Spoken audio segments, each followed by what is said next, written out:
Hello everyone and welcome to my YouTube channel, This African Medic. Hope you like and subscribe.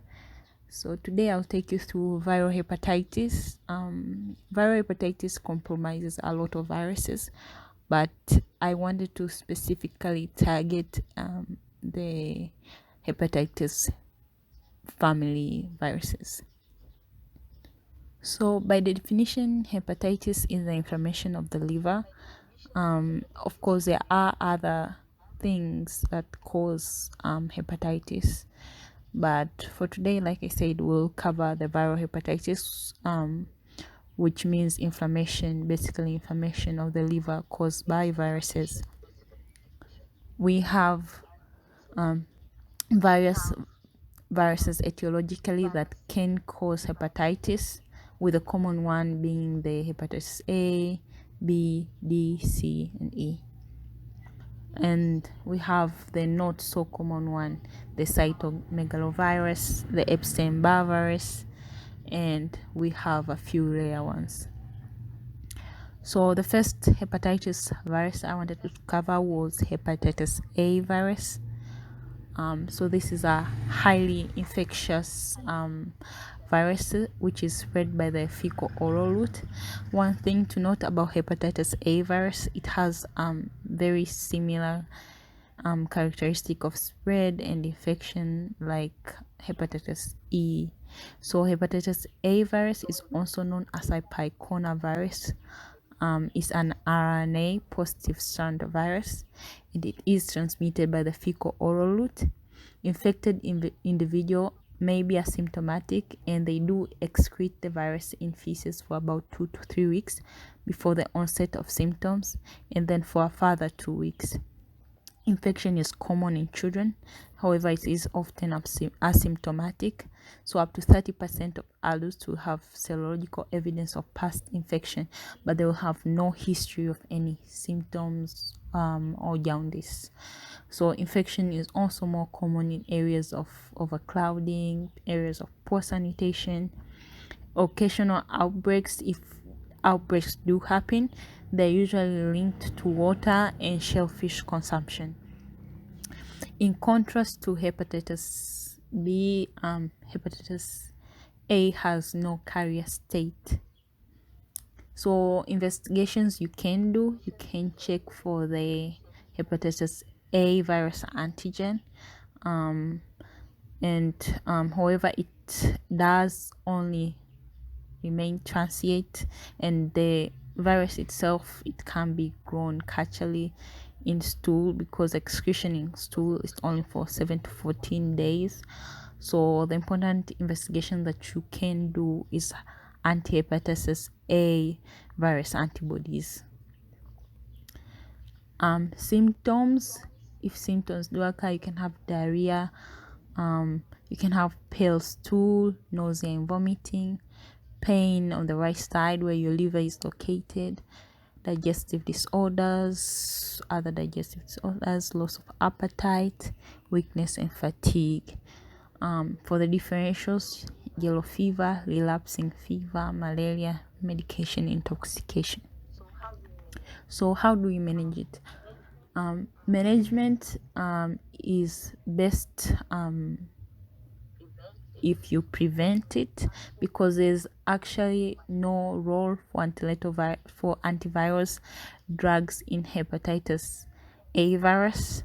So improving social conditions, proper hygiene and sanitation, preventing overcrowding, immunization is required for people with hepatitis B or C, chronic infection, because if they do get the hepatitis A superimposed on that, there's a worse outcome, precipitation of liver failure and all those stuff.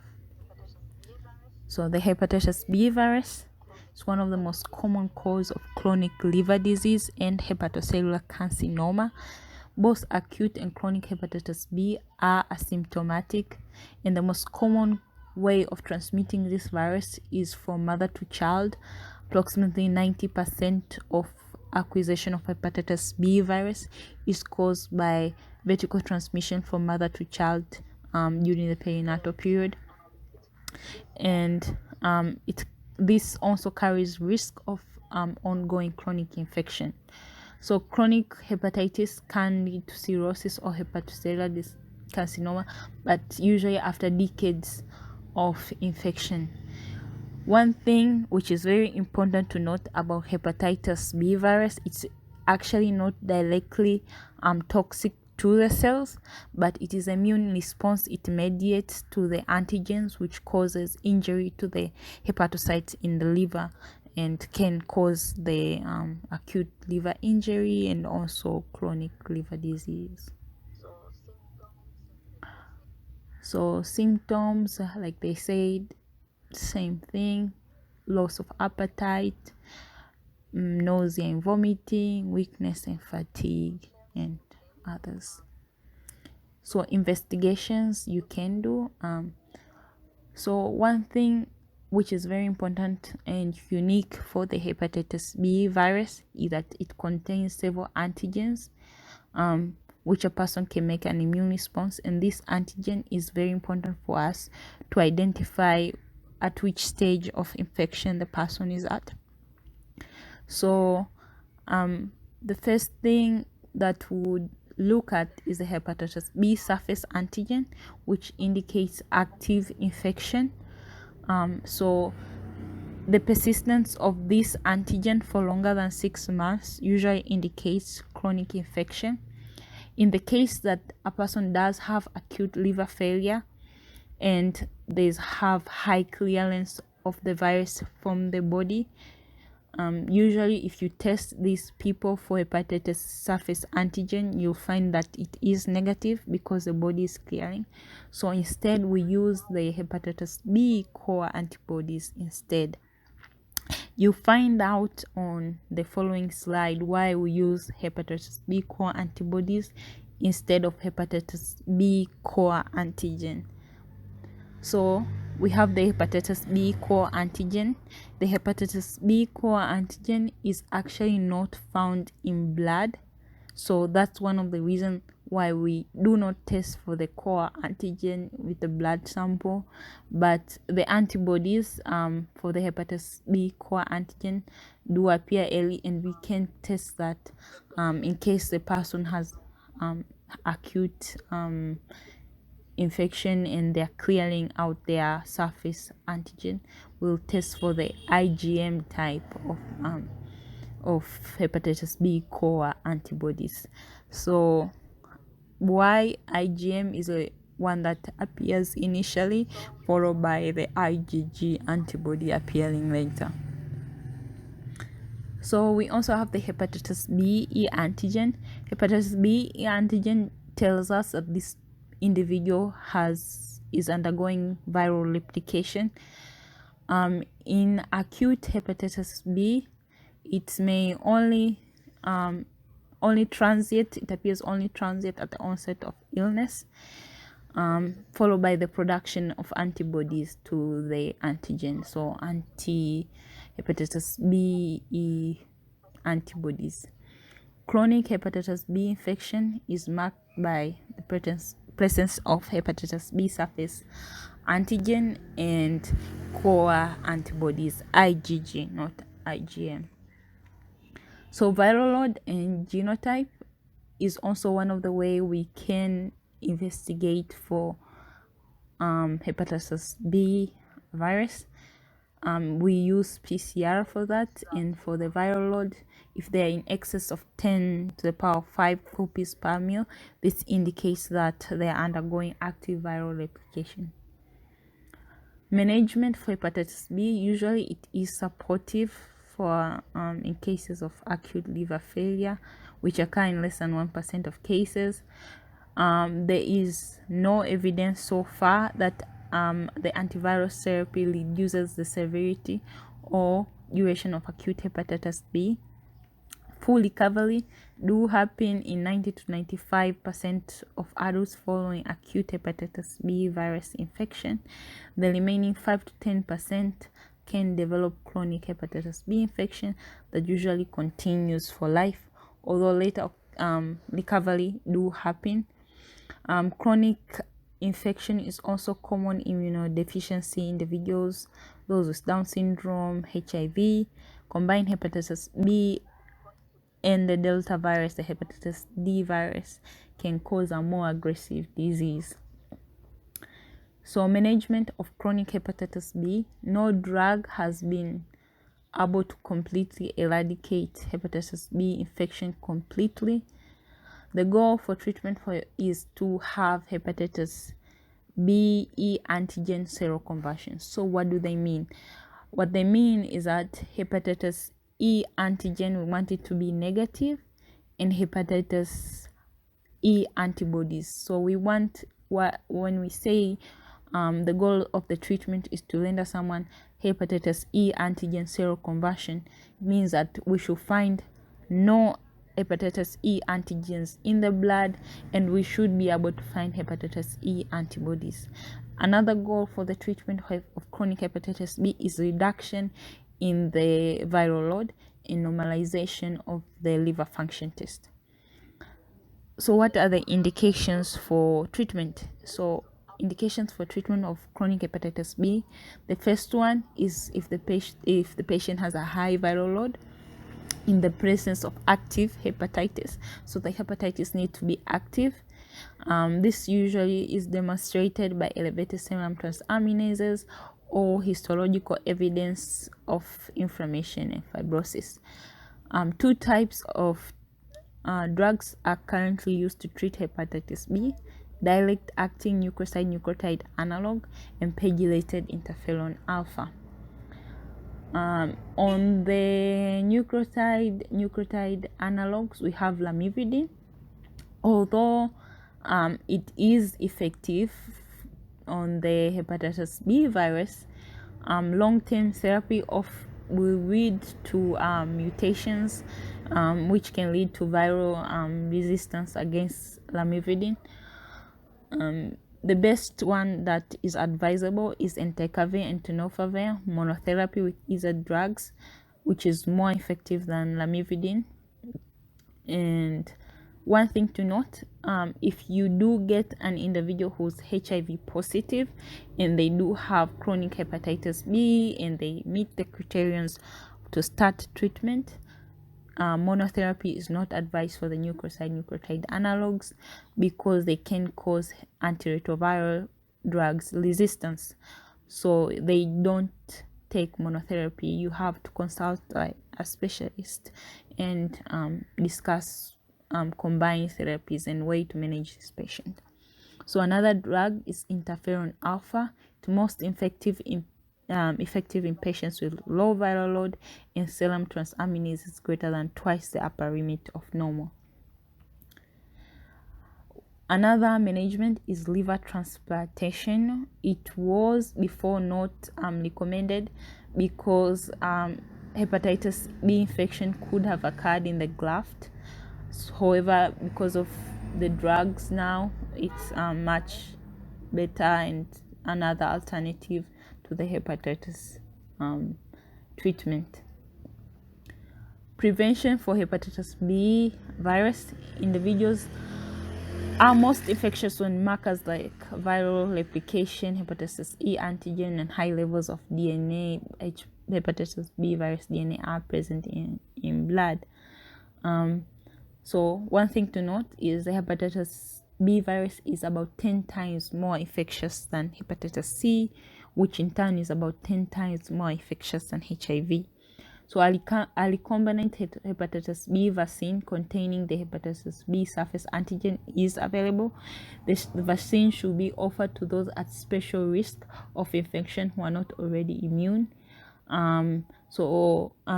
You do this as evidenced by anti-hepatitis B surface antibodies in the blood. So one thing to know, if you want to differentiate between a person who acquired immunity from vaccination and a person who acquired immunity from infection, a person who acquired the hepatitis B immunity from vaccination, there will only be hepatitis B surface antibodies positive, whereas a person who acquired immunity from infection, they'll have hepatitis B surface antibodies as well as hepatitis B core antibodies in the blood. So that's one fact we can place in our brain. So infection can also be minimized by intramuscular injection of specific hepatitis B immunoglobulins prepared from blood of people who contain the anti-hepatitis B surface antibodies. So this should be given within 48 hours.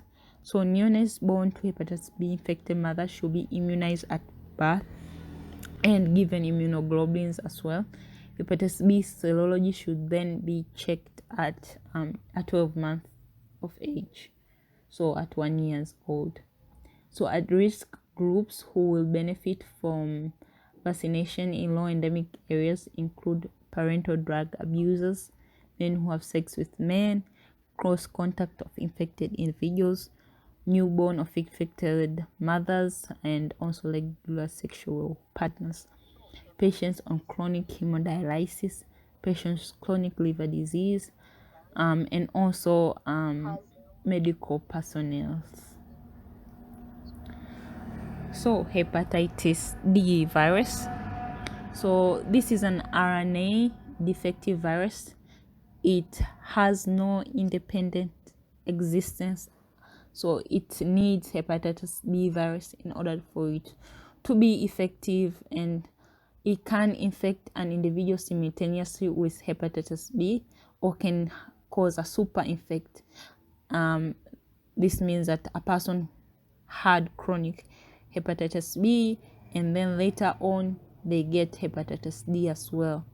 Infection in individuals who are chronic carriers of hepatitis B virus can cause acute hepatitis with spontaneous recovery, and occasionally there is simultaneous cessation of the chronic hepatitis B virus infection.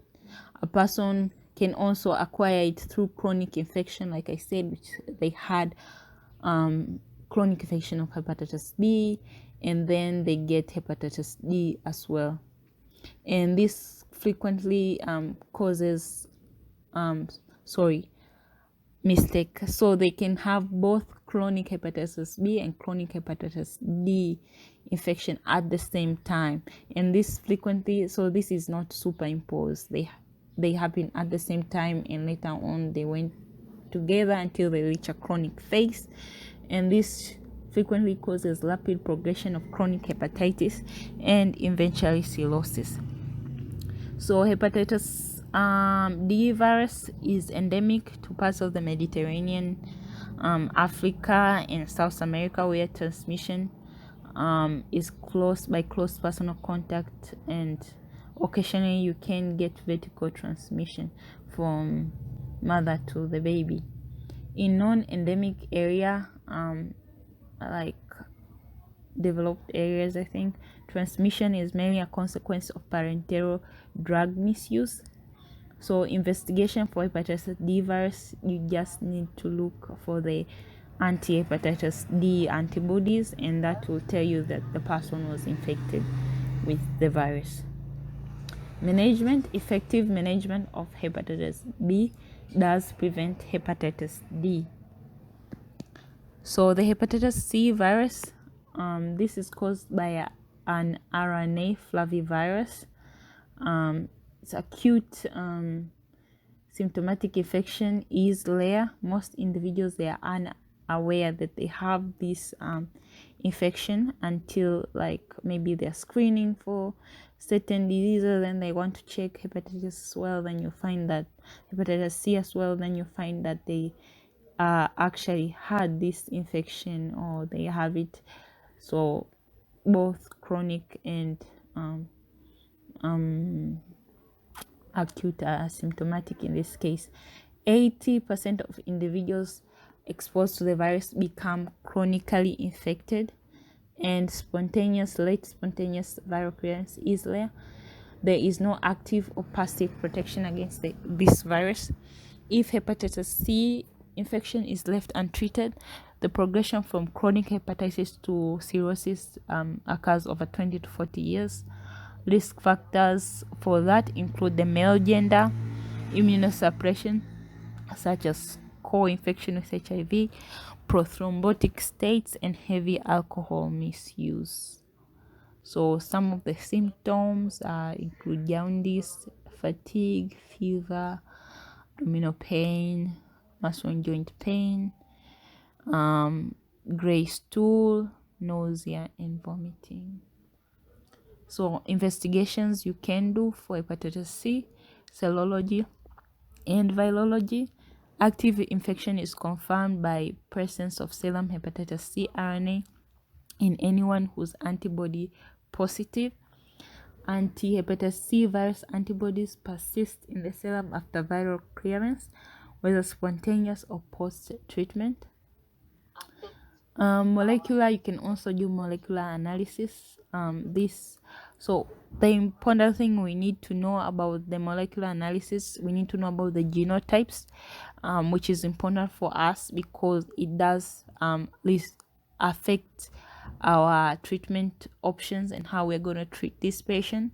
So genotype 1 is more common in Northern Europe and it's less easy to eradicate with medication than genotypes 2 and 3 with the pegylated interferon alpha and ribavirin based treatment. So we have the liver function test, which we can also use. They may be normal or show fluctuation in serum transaminase. Jaundice is rare and only appears in end-stage cirrhosis. We also can do liver biopsy because the transaminases themselves are poor indicators of telling us how far liver damage is. So we might need to do a biopsy to look into that. So the management, the aim of treatment is to eradicate infection. So until 2011, the treatment of option was pegylated interferon alpha given as a weekly subcutaneous injection together with oral ribavirin. However, both of those drugs, they have like major side effects. For example, for ribavirin, we have hemolytic anemia. It's also teratogenic. Interferon alpha, it causes influenza-like symptoms, irritability, and depression. So those things kind of hinder like the person's lifestyle, the way of living. So they came up with other drugs which were much better and were also introduced in 2011. So these are the direct acting antiviral agents. So these direct acting antiviral agents, they work at different parts of the hepatitis C life cycle. So you can check. I haven't placed all of them because they are a bit overwhelming, but if you do want to go onto a deep dive on them, you can check out on Davidson. So I wanted to put this one because I felt like they were a bit more important. Of course, we have the sofosbuvir, which is a protease inhibitors. All of the ones here, apart from ribavirin, they are protease inhibitors. So sofosbuvir and ledipasvir and ribavirin, you can use them in combination for treatment. You can also use sofosbuvir and velpatasvir. This is an important note because it is pan-genotypic, covers genotype 1, 2, and 3. You can also do liver transplantation, can be considered when complications of cirrhosis occur, such as in diuretic ascites, resistant ascites. We also have the hepatitis E virus. Hepatitis E virus is an RNA virus that is endemic in India and the Middle East. The clinical presentation and management is similar to hepatitis A. Disease is spread through the fecal oral route through contaminated food. The virus is also commonly present in uncooked meat and pig liver sausage in southern France. and this may be a route of infection. In most cases, it presents as a self-limiting acute hepatitis and does not usually cause chronic liver disease. If treatment is required for chronic infection, you can use ribavirin. So prevention, blood donations are now routinely screened for hepatitis E. So that's, I think, for the rest of the hepatitis B and C, blood donations are also screened before transfusing an individuals. So thank you so much for listening.